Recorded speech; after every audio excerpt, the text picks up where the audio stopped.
tema da minha mensagem hoje, nós estamos... abre aqui para mim, por favor. O tema da minha mensagem hoje, nós estamos falando sobre caçadores de Deus. Você se considera um caçador de Cristo? Nós estamos trazendo esse tema para que a gente consiga levantar a importância de estarmos no altar do Senhor. A importância de estarmos juntos diariamente com Cristo. E eu queria começar com vocês falando sobre um versículo que está lá em Salmos, capítulo 84. Se puderem projetar aqui para mim, por favor. Salmos, capítulo 84, versículo 2, que diz o seguinte: a minha alma está desejosa e desfalece pelos átrios do Senhor. E o meu coração e a minha carne clamam pelo Deus vivo. Olha só, irmãos, quanto é tremendo isso. Aqui o salmista está dizendo que tanto a mente, tanto o espírito, tanto a carne está clamando para o agir do Senhor na vida dele. E nós cristãos, nós estamos acostumados a experimentar a presença de Deus em algum nível. Se você está aqui hoje, eu espero e nunca experimentou o agir de Deus, eu espero que hoje seja o seu primeiro dia de experimentar o agir de Deus. E se você está aqui e sabe do que eu estou falando, às vezes a gente tem alguma experiência com o Senhor, a gente tem algum contato com a presença de Deus, não sei, seja no momento do louvor, seja na sua casa, e a gente experimenta essa presença em algum nível, mas nós, de fato, não estamos treinados para reconhecer a presença de Deus. E por isso o tema da minha mensagem é sobre aumentar a consciência da presença. Como nós podemos aumentar e reconhecer a presença de Deus? Quando eu estava escrevendo essa ministração, eu me lembrei de um vídeo que eu até mandei para a tia Andréia. No Dia dos Pais, uma escola fez uma brincadeira, né? Colocou os filhos embaixo de uma mesa e colocou um tecido. E aí as crianças de 3 a 4 anos ficaram só com os pezinhos de fora. E os pais vieram buscar os meninos e tinha que reconhecer os meninos pelos pés. Você só vai levar o seu filho, a hora que você reconhecer ele pelo pezinho dele, você puxa ele ali e leva ele para casa. É claro que eles fizeram isso com os pais, né? Porque com as mães não precisaria, obviamente, né? A mãe perguntaria, você quer de olho fechado ou de olho aberto? E aí... foi muito divertido, porque alguns pais levaram uns 5 minutos para reconhecer ali o filho, outros foram mais rápidos, mas nós hoje fazemos parte de uma cultura que está muito acostumada a reconhecer as forças mais cognitivas do que as forças sensoriais, do que as forças espirituais. O que eu quero dizer com isso? Que em muitos momentos, durante o culto mesmo, durante a nossa própria liturgia de culto, você está esperando mais que as pessoas te digam o que você tem que fazer, ou muito mais, que elas te convençam o que você tem que fazer, trazendo argumentos cognitivos o suficiente para você crer que Deus está aqui, do que simplesmente sentir ao Senhor. Do que simplesmente reconhecer a presença de Deus nesse lugar. Nós queremos mais entender do que sentir. Nós queremos mais respostas que cabem nos nossos argumentos do que fazer as perguntas certas. Quando nós entramos na presença de Deus, não buscando as respostas para as nossas perguntas, mas, Senhor, quais são as perguntas certas que eu devo fazer? Nós somos acostumados a isso. E aí, eu, fazendo uma pesquisa breve, muitos aqui, não só eu, graças a Deus, são da época que a gente andava muito com dinheiro vivo. Não é verdade? E aí, a gente tinha um problema de que as notas, principalmente as notas grandes, de 50, de 100 reais, você chegava no vendedor para trazer a nota, para pagar ali o que você ia comprar, ele já te olhava meio assim. Já pegava, já olhava a nota, será que é falsa ou se é verdadeira?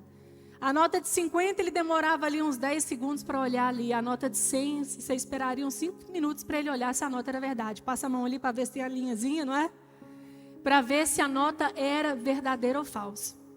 E em uma pesquisa eu percebi que as pessoas que são pagas, e que na época eram pagas para reconhecer o dinheiro falso, para reconhecer a falsa moeda, eles eram, em todo o tempo do treinamento, muito mais conectados com a moeda autêntica do que com a moeda falsa.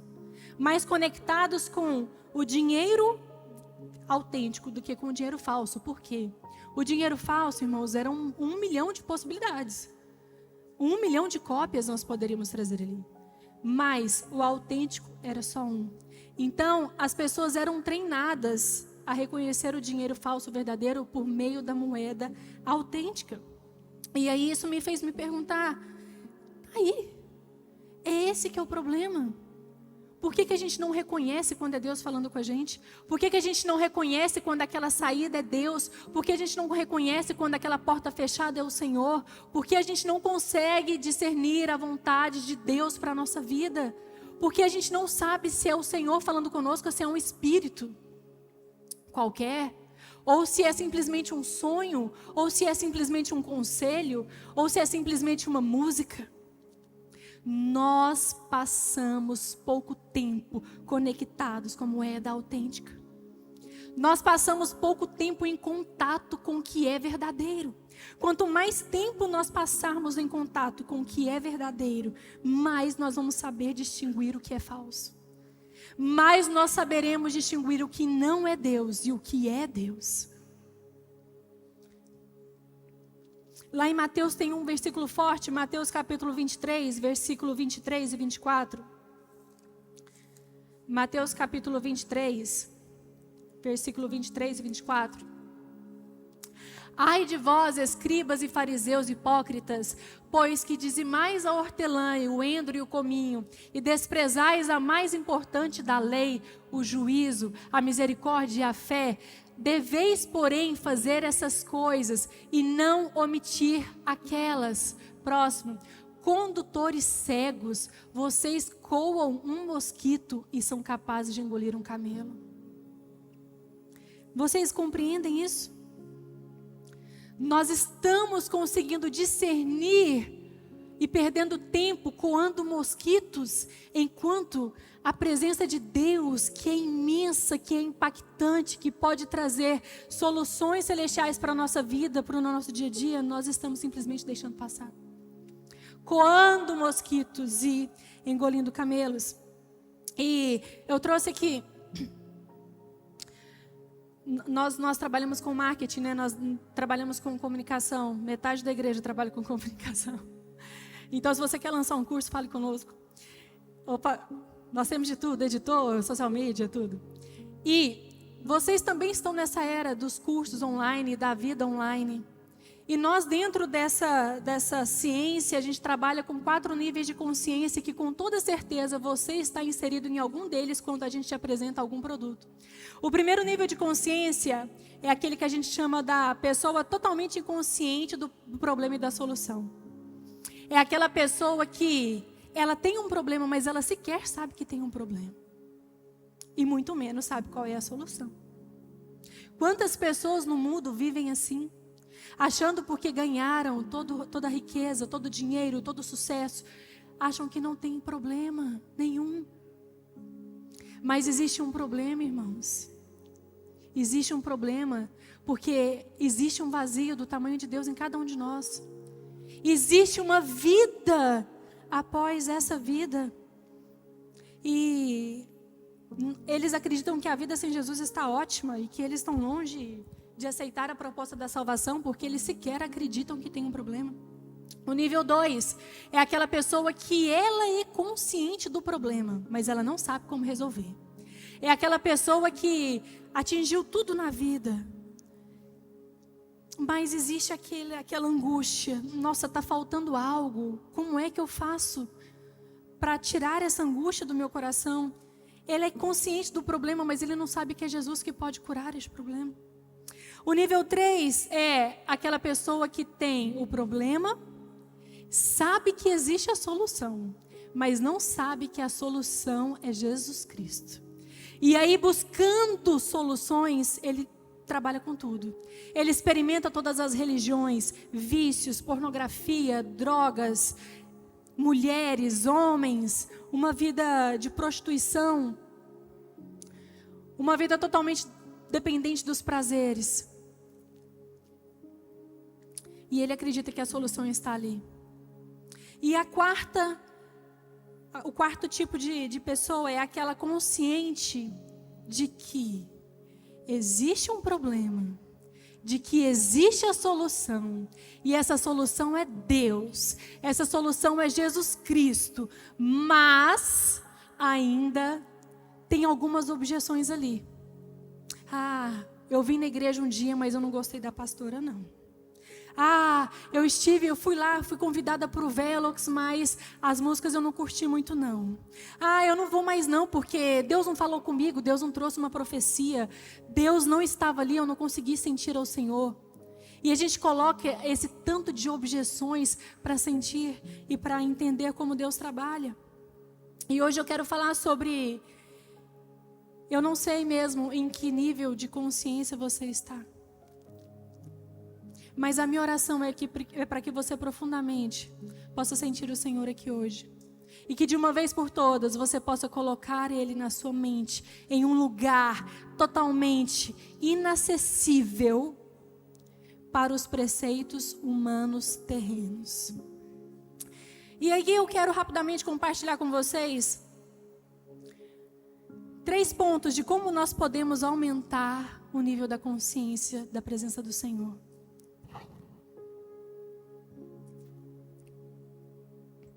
O primeiro deles é valorizar o privilégio que é, irmãos, poder acessar essa presença. Posso falar uma verdade para vocês que é doída para mim também?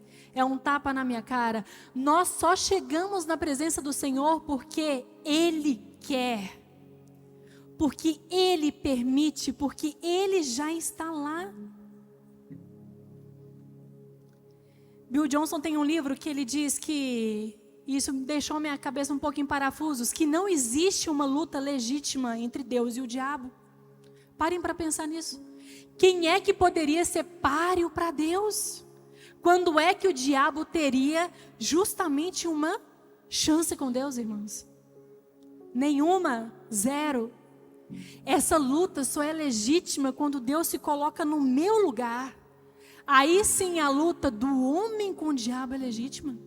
Aí sim é uma luta legítima. Aí sim Deus entra em cena para lutar em meu lugar e dizer: você é campeã, você é vencedora. É como se a gente colocasse o Michael Phelps para nadar com o Marcos. Comigo, zero chance. Qual é a chance que o diabo tinha em lutar com Deus, irmãos?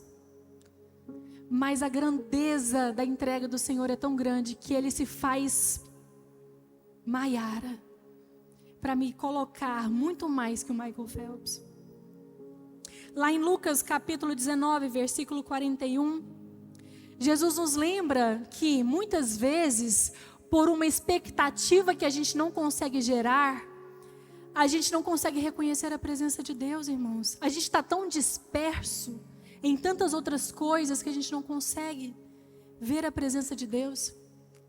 Ali diz, quando Jesus chegou na cidade de Jerusalém e se aproximou e viu a cidade, Jesus chorou por ela. Próximo. E disse: se neste dia você compreendesse o que traz a paz. Se nesse dia você compreendesse o que te traz a paz, irmãos. Todavia agora isso está oculto aos teus olhos. Virão dias em que os seus inimigos construirão trincheiras contra você, a rodearão e a cercarão por todos os lados. Também a lançarão por terra, você e os seus filhos. Não deixarão pedra sobre pedra, porque você não reconheceu o tempo em que Deus a visitou. Irmãos, o próprio Jesus estava naquele tempo. E a cidade, o povo não reconheceu o Senhor. E aí eu me lembrei de um versículo que está lá em Isaías. Isaías capítulo 65, versículo 1. Que Deus nos lembra do privilégio que é a acessibilidade de Deus. Está escrito: fiz-me acessível aos que não perguntaram por mim, Fui achado pelos que não me procuravam. A uma nação que não clamava pelo meu nome, eu disse: eis-me aqui. Eis-me aqui. Deus está lá, ainda que você não esteja. Deus está lá à espera, irmãos. Deus está lá à espreita da tua presença. A presença já está lá. Ele já se colocou acessível. Ele já colocou a oportunidade acessível. E eu me lembrei desses dias, o quanto foi dura aquela época mais tensa do Covid, irmãos. E naquela angústia vieram as vacinas e aquela insegurança. E hoje pensando, a maioria que, imagino que tenha tomado a vacina, alguns optaram por não tomar, mas a maioria deve ter tomado. Significa que nós ali aceitamos o convite e oportunidade que estava proposta. Sim ou não?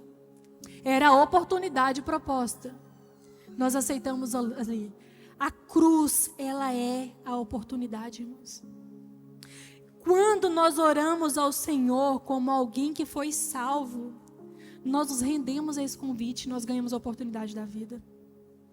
O segundo ponto é estarmos sintonizados com a presença. Estarmos sintonizados com a presença. Nenhum caçador, ele vai para a selva, dependendo daquela caça para comer, para sobreviver, disperso, irmão. Ele quer muito encontrar aquilo, então ele fica assim, com os 5 sentidos totalmente sintonizados. O ouvido, a visão, o tato, o paladar, o olfato, tudo ali está 100% conectado com a possibilidade de conseguir aquela caça.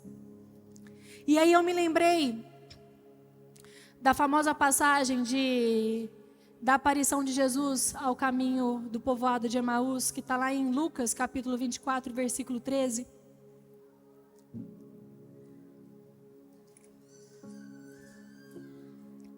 Jesus ali tinha acabado de ser ressurreto. E naquele mesmo dia, 2 deles dos seus discípulos, estavam indo para um povoado chamado Emaús, a 60 estádios de Jerusalém. E no caminho, eles conversavam a respeito de tudo o que havia acontecido ali.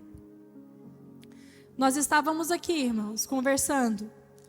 Enquanto nós estávamos pregando, enquanto a gente assistiu o Luz Pocket, enquanto o pessoal ministrava sobre a oferta, ministrava o louvor, aconteceu algo, irmãos. O próprio Jesus se aproximou e começou a caminhar com eles. O próprio Jesus entrou e sentou ali na cadeira. Eu acredito que se o bispo tivesse aqui, teria sentado ao ladinho dele, né? Intencionalmente. E aí, irmãos, Jesus começou a participar do culto. Jesus começou a participar da liturgia do culto. E aí ele perguntou. Passa um pouco para trás, por favor. E ali ele perguntou, para frente, desculpe. Jesus perguntou, sobre o que vocês estavam discutindo? Aí o bispo respondeu, ué, você por acaso é visitante aqui? Não sabe que nós estamos falando de Cristo? Não sabe que nós estamos falando do Evangelho? Onde você estava quando tudo o que aconteceu? Próximo. E aí eles responderam para Jesus, você é o único visitante em Jerusalém que não sabe das coisas? Próximo. Que coisas? Perguntou Jesus. Do que vocês estão falando aí? Do que a Maiara está falando ali? Será que é de mim que ela está falando?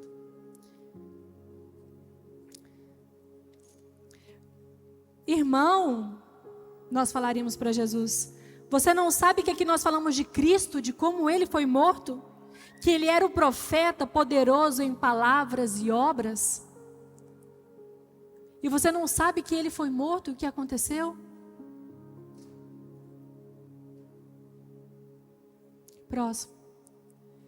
Lá no versículo 28, Lucas 24, 28, Jesus nos lembra que... Mais um, por favor. O importante, irmãos, não é o falatório. O importante não é como eu me apresento para vocês. Não é se eu falo rápido, se eu falo devagar, se eu falo lento, se eu falo como bispo, se eu falo como Marcos. O importante é a sua mesa com Jesus. Aconteceu e acontece todos os domingos, porque nós cremos que aonde 2 ou 3 reunidos estão, ali estará a presença do Senhor. E aí nós começamos o nosso culto, Jesus veio e sentou aqui na primeira cadeira. Bom, é sobre mim, né? E Jesus aqui no nosso meio, e a gente tão disperso, a gente tão sem sintonia com a presença do Senhor. A gente não entende que o culto começa com a minha mesa com o Senhor, porque lá na frente você vai ver que os discípulos só reconheceram a Jesus no partilhar da mesa. É a sua comunhão e é a sua intimidade. Então, irmãos, devemos entrar no culto sintonizados. Nós devemos entrar aqui totalmente sintonizados com as ondas eletromagnéticas do Espírito Santo, irmãos. Deus está em tudo. Deus é aquele efeito borboleta que a gente gosta de lembrar. Pode ser que algo que aconteceu tão distante de nós está impactando a nossa vida hoje. Essa é a sabedoria. E essa sabedoria é Cristo e Ele está aqui. Nós devemos alinhar a nossa expectativa com a expectativa da palavra. Se Ele diz que está, Ele está. Hoje eu estava comentando com o Marcos a nossa necessidade de que a gente só crê em alguns versículos da Bíblia depois que é apresentado um TCC para nós. Uma dissertação. Uma tese de doutorado. Jesus está aqui. Você pode falar para o seu irmão, Jesus está aqui, ou eu estou sozinha com Jesus aqui, irmãos? E você pode senti-lo se você ligar as antenas do teu espírito. O jejum, por exemplo, é um exemplo disso, de sintonia. Nós sabemos que o jejum não muda a Deus, mas ele nos conecta com a sintonia do impossível, irmãos. O jejum nos conecta com a frequência do reino de Deus. Quando nós entramos em jejum, quando nós nos separamos, quando nós dizemos, carne, você não manda aqui, nós estamos entrando numa atmosfera totalmente diferente da atmosfera humana.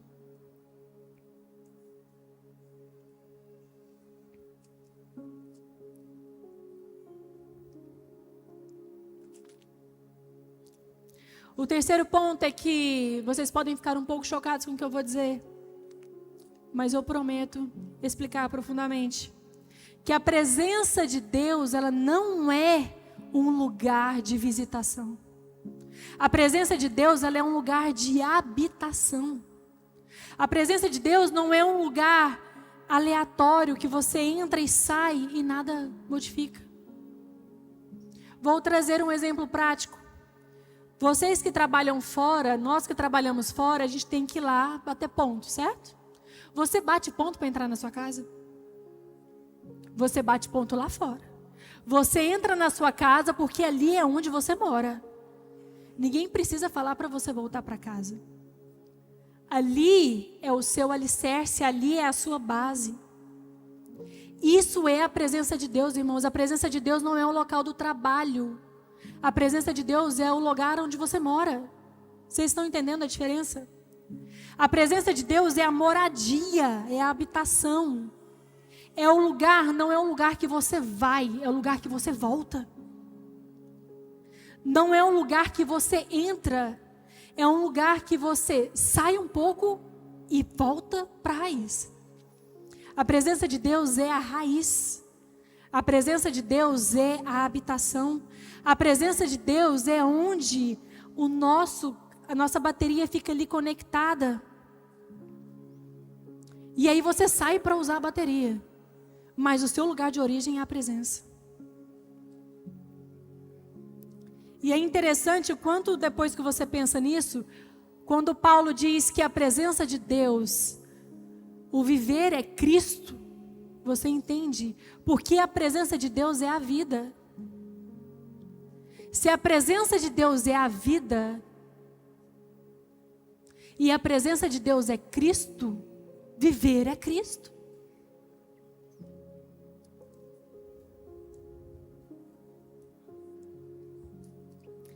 E quando você entende que, se você não ouvir nada do que eu falar aqui, você ouvir isso que eu vou falar, eu já me dou por satisfeita. Uma vez que você entende que, se você entender que uma vez que Deus te dá a mão, Ele não vai soltar a sua mão, até que você se solte, a sua vida é transformada. A presença é um lugar de raiz, porque Deus não te solta, a não ser que você se solte. Ele não vai te soltar. A presença de Deus é um lugar fixo, que se chama vida. É aquele lugar onde você vai falar assim: independente de qualquer coisa, eu estou com Deus, porque eu não abri mão de Deus. Eu já sei que Ele não vai abrir mão de mim.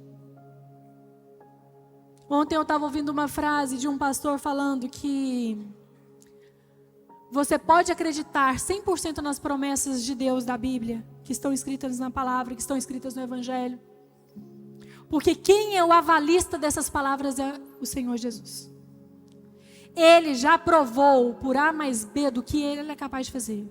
Então já está consumado. É só você tomar posse do que já é seu. Deus é o avalista das suas próprias promessas. E Ele não vai soltar a sua mão, a não ser que você solte. Mateus capítulo 14, versículo 22, também traz para nós uma passagem que todos conhecem bem. Que é quando vem a tempestade, Pedro avista Jesus no meio do mar. E Jesus insistiu com os discípulos que entrassem no barco e fossem adiante dele para o outro lado, enquanto ele despedia a multidão. E tendo despedido a multidão, subiu sozinho ao monte para orar. E ao anoitecer estava ali sozinho. Mas o barco já estava a considerável distância, fustigado pelas ondas, porque o vento soprava em sentido contrário. À alta madrugada, Jesus dirigiu-se a ele, andando sobre as águas. E quando viram andando sobre as águas, eles ficaram aterrorizados e disseram: é um fantasma, e gritaram de medo. Mas Jesus imediatamente disse: não tenham medo, tenham coragem, sou eu. E disse Pedro, irmãos, ele viu a presença. E aí ele quis experimentar a presença. E Jesus respondeu: sim, eu deixo você experimentar a presença, venha. E aí sabe o que aconteceu, irmãos? Durante a semana, com as preocupações, com os boletos, com a ansiedade, com os projetos, com os problemas, você sai da consciência da presença e tira o contato visual daquele que pode te fazer andar sobre as águas. E aí, nesse trajeto, durante a semana, você está andando na realidade terrena. E na realidade terrena a gente não anda sobre as águas não, irmãos. Na realidade terrena, você sequer conseguiria sair do barco. Tamanho medo você sentiria. E quando Jesus vem e diz: vem Pedro, vem experimentar da presença, eu estou aqui disponível. Ele está falando: olhe só para mim. Esqueça segunda, terça, quarta, quinta, tudo aquilo que te aflige. E venha ao meu encontro, consciente da realidade do reino de Deus. Jesus, ele é a consciência da realidade do reino de Deus. Você acha que é um bom negócio nessa manhã substituir a sua consciência terrena pela consciência do reino de Deus, irmãos? Nós só temos o que ganhar com isso. Nós só temos o que ganhar, irmãos. E aí você pergunta: como é, Maiara, que eu faço para aumentar o termômetro da presença?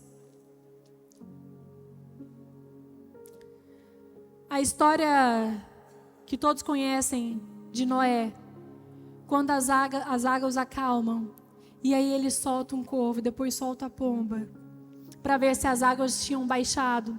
A história está lá em Gênesis capítulo 8, do versículo 1 ao 12, é a perfeita representação do que acontece na nossa consciência. Então Deus lembrou-se de Noé e de todos os animais selvagens e animais de rebanho que estavam com ele na arca. Fez um vento passar sobre a terra e as águas começaram a baixar. E as fontes das águas profundas e as comportas do céu se fecharam e parou de chover. E as águas foram baixando pouco a pouco sobre a terra, e ao fim de 150 dias as águas já tinham diminuído. E no 17º dia, no 10º mês, a arca repousou nas montanhas de Ararat. E as águas continuaram a baixar até o 10º mês. E no primeiro dia do 10º mês, os topos das montanhas já poderiam ser vistos. E passados os 40 dias, Noé abriu a janela que fizera na arca e soltou um corvo, que voava de lá para cá até que as águas secassem sobre a terra. Então Noé soltou uma pomba para ver se as águas tinham diminuído da superfície da terra. E a pomba, porém, não encontrou lugar onde repousar os pés, porque as águas ainda cobriam toda a superfície da terra. E muitas vezes, irmãos, nós somos assim. Nós experimentamos uma vez, nós saímos do nosso mundo, experimentamos a presença de Deus lá fora, mas a gente volta para o nosso lugar, porque a gente de fato ainda não encontrou onde repousar. Porque muitas vezes a gente não deu 100% do nosso íntimo, 100% do nosso coração, porque muitas vezes a gente esperou justificativas humanas e 1 mais 2 serem 3 para você dizer sim para Deus. Só que na segunda vez, Noé novamente, pode passar para o próximo, soltou a pomba mais uma vez, após 7 dias. E no próximo, quando voltou a entardecer, a pomba trouxe no bico uma folha nova de oliveira. Aqui nós estamos no estágio em que nós experimentamos uma vez a presença, e a gente até trouxe algo com a gente. A gente até trouxe um impacto que fez uma mudança, mas uma mudança temporária. Foi aquele lugar apenas da visitação, não foi o lugar da habitação. Só que na terceira vez, irmãos, quando Noé soltou a pomba mais uma vez, no versículo 12, após 7 dias ele soltou e dessa vez ela não voltou. Sabe por que ela não voltou, irmãos? Porque encontrou um lugar de habitação, encontrou a presença de Deus. O que nós estamos tentando dizer aqui é que muitas vezes a gente quer uma palavra de esperança, a gente quer uma palavra de ânimo, a gente quer uma palavra que vai trazer respostas para as nossas dificuldades, a gente quer os nossos milagres, a gente quer as nossas curas, mas nós estamos trazendo a essência que pode resolver tudo isso e muito mais. Não é sobre a fórmula mágica para o teu problema específico. É sobre a essência de tudo. É sobre o todo. É sobre a raiz de tudo. É sobre levarmos com a gente daqui a presença. Tem um livro, vou voltar lá porque eu queria falar sobre ele. Tem um livro que foi escrito no ano de 1600, irmãos, muito antigo, que se chama Praticando a Presença. E nesse livro, o autor chamado Irmão Lawrence, ele vem trazer que não existe uma distinção entre a Maiara que ora no seu quarto e a Maiara que lava as louças e faz o almoço. Porque a presença não é algo que você experimenta ali apenas, a presença é algo que você carrega. A presença é aquele perfume que você leva com você por aonde você vai. É impossível você habitar na presença e não levar consigo a presença.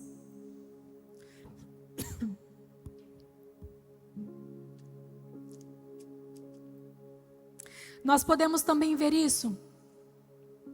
Se puderem colocar o tempo ali para mim. Nós podemos ver isso também claramente na parábola do semeador, no capítulo 4 do livro de Marcos, que ali claramente a gente vê como funcionam os 4 níveis de consciência do cristão. A palavra que sequer foi germinada, a palavra que deu até alguns frutos, mas o vento levou. E a palavra que deu fruto, fruto genuíno.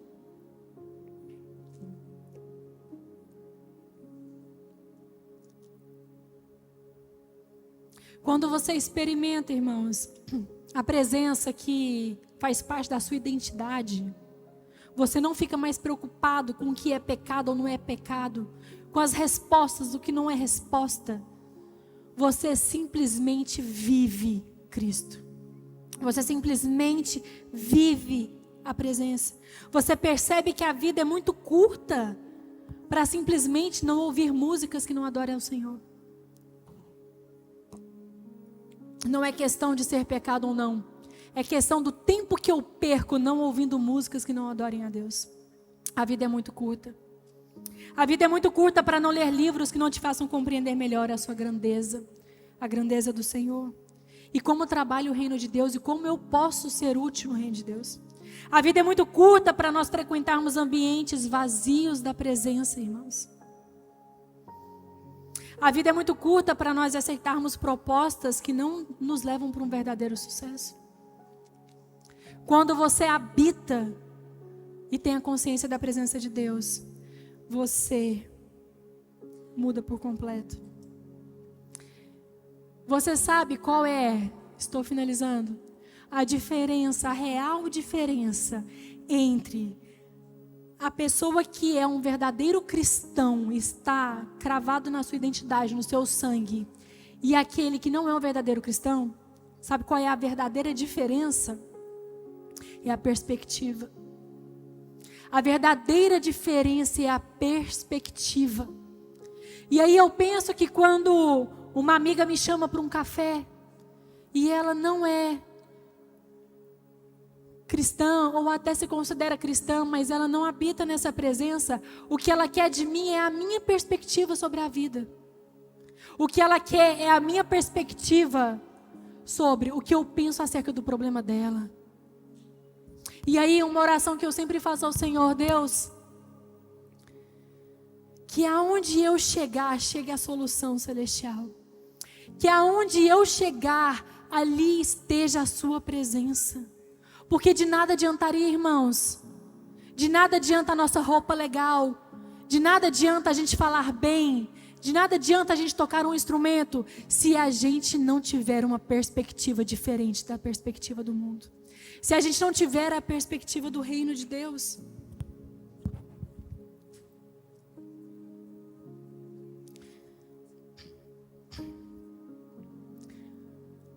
E a perspectiva de Jesus é a perspectiva do impossível.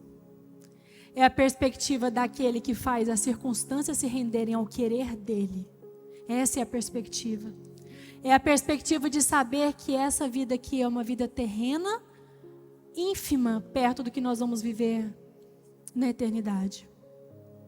É a perspectiva de saber que, embora nós tenhamos cativos os nossos lugares ao lado de Jesus na vida celestial, Deus também tem uma vida maravilhosa para nós aqui. Se não, irmãos, nós já iríamos direto para o céu. Aceitou Jesus? Pum, vai. Mas não é assim. Deus nos dá a oportunidade de viver o reino de Deus aqui e agora. E eu quero, nos últimos 5 minutos finais,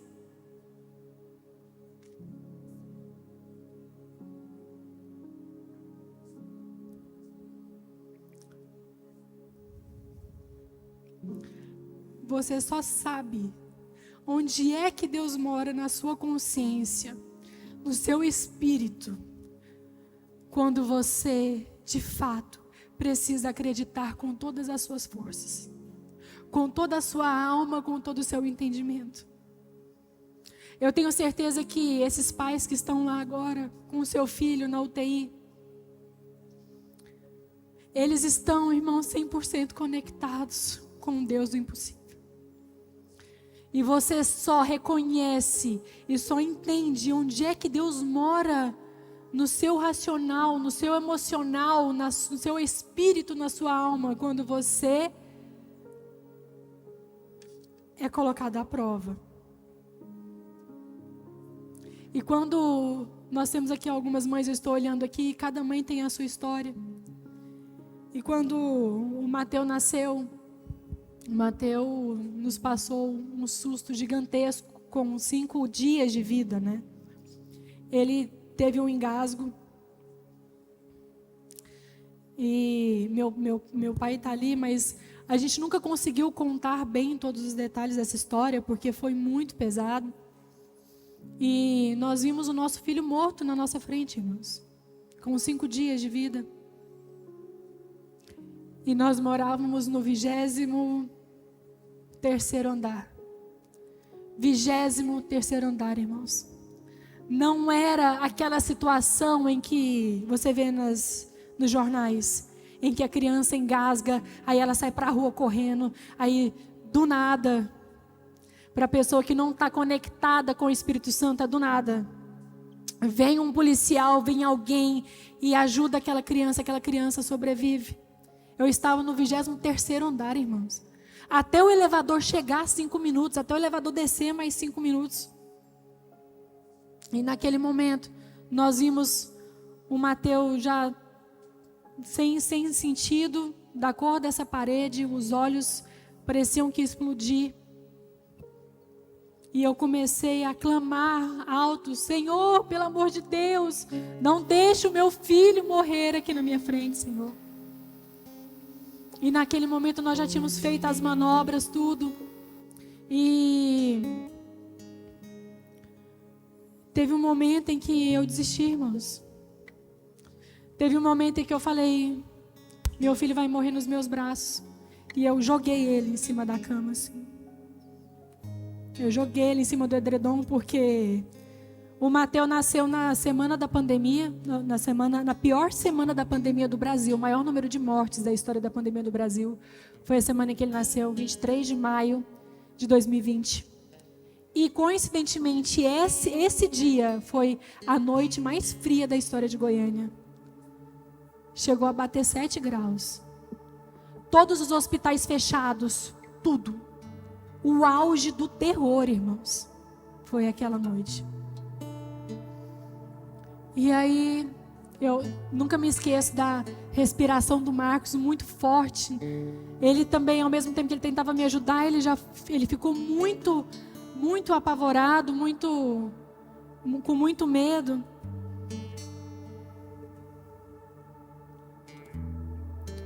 Mas lá no fundo, eu rejeitei aquilo. E aí, irmãos, Deus foi tão bom que naquela noite, pouco tempo antes, o Marcos dormiu, cochilou um pouquinho. E eu fui assistir um vídeo de primeiros socorros de engasgo. 10 minutos antes de acontecer o engasgo. E eu vi uma parte que ensinava a gente a fazer a massagem cardíaca na criança em que a manobra não funcionaria. Só que, irmãos, meu filho com 5 dias, ele nasceu com 2,5 kg. Ele era desse tamanho. Eu fui com tudo. Com mão, com peso, com desespero, com tudo. E naquela hora o Marcos viu umas bolinhas saindo da boca do Mateus. Ele falou: Murzão, olha, tá saindo umas bolinhas. E eu peguei o edredom, limpei a boca dele, Aí de repente eu olhei, ele fez assim, piscou para mim. Irmãos, quando ele piscou para mim, meu mundo aí abriu, meu mundo desabou ali. Eu fiquei 10 minutos em estado de choque, andando para lá e para cá, sem saber o que eu fazia. E aí, a Maitê, com 4 aninhos, acordou muito desesperada. Mamãe, o que foi, mamãe? Hoje ela ainda tem um trauma dessa noite. E aí o Marcos, rapidamente, nós fomos pro hospital da criança. Chegou lá, ele entrou para a sala de reanimação. E está aí vivo para vocês pegarem e beijarem e abraçarem, né? naquela noite, naquele dia, quando nós fomos para o hospital, às 4 da manhã, às 7 da manhã ele engasgou de novo.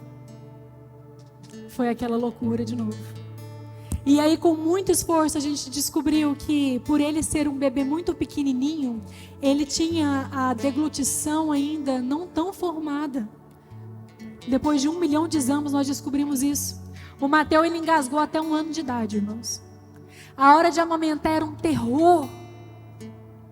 Tanto é que eu fiquei 1 mês.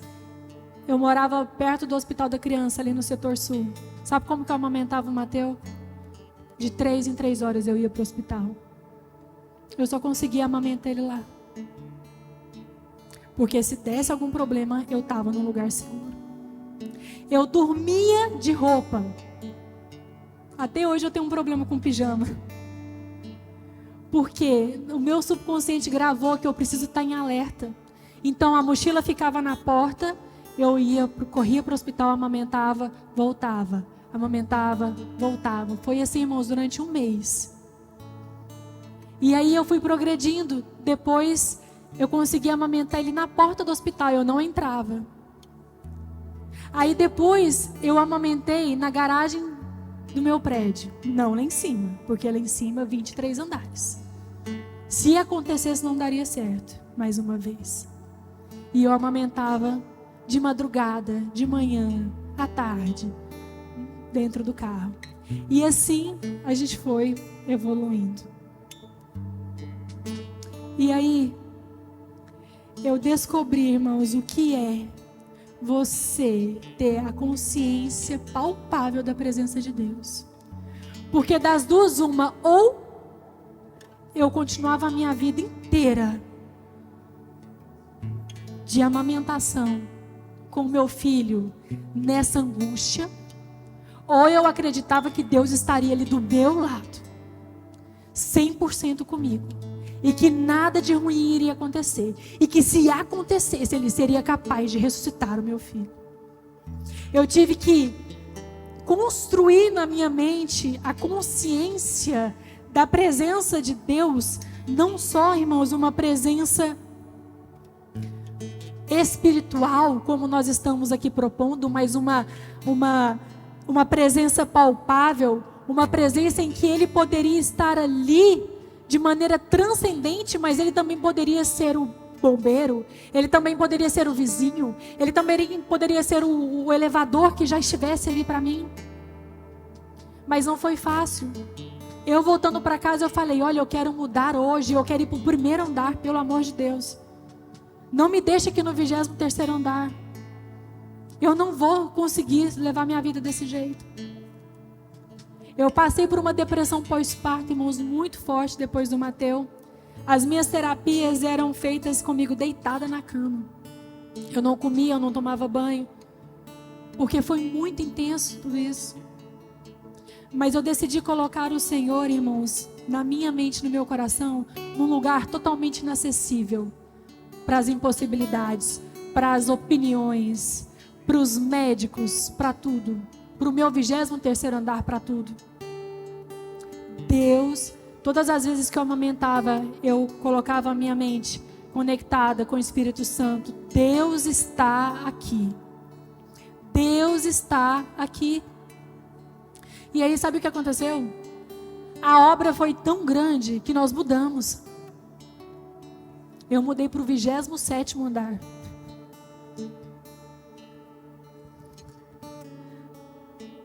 Eu não abri mão do lugar onde eu queria morar, porque não era o primeiro, irmãos. Eu subi 4 andares. Eu fui para o 27º andar, crendo que Deus estava ali. Eu queria que você ficasse de pé nesse momento e tentasse compreender onde é que mora Deus em você. Muitas vezes a gente ministra muitos casamentos e muitas vezes a cerimonial está ali esperando o pastor e aí a gente chega, mas gente, cadê o pastor? O pastor somos nós. E eles falam, mas vocês são tão novinhos. Só carinha de novinhos, irmãos, mas continue achando isso. Mas Sabe o que foi a questão? A questão da nossa vida é que nós encontramos o nosso tesouro muito cedo.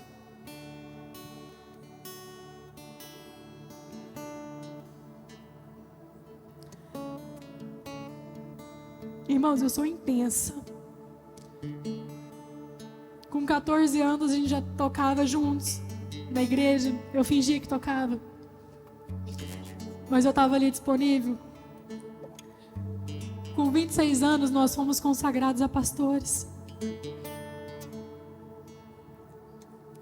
Porque ou eu vivia o tesouro que eu tinha encontrado, ou eu não queria aquilo.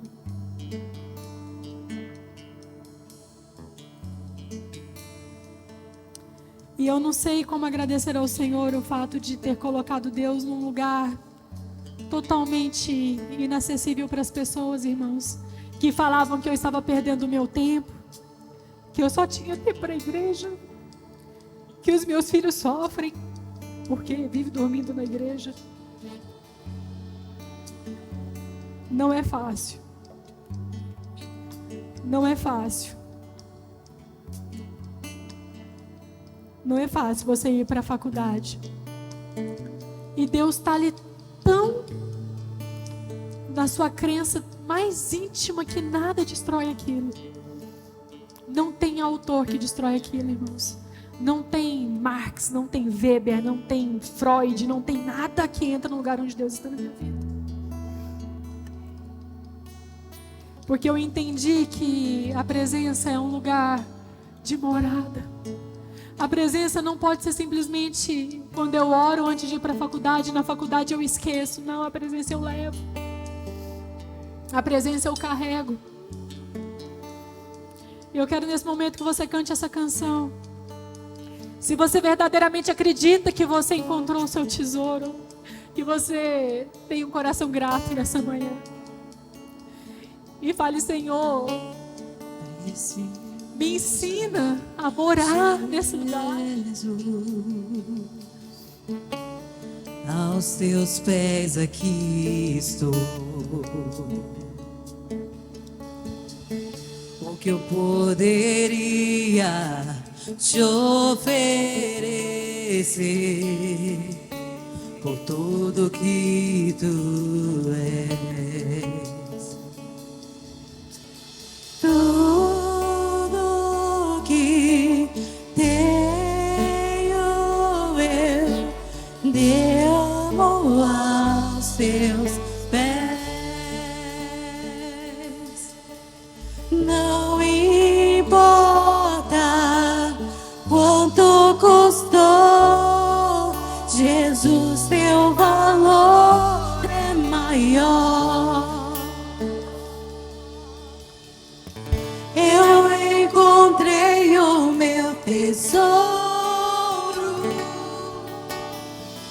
Eu encontrei o bem mais precioso. Eu encontrei o meu tesouro. Eu encontrei o bem mais precioso.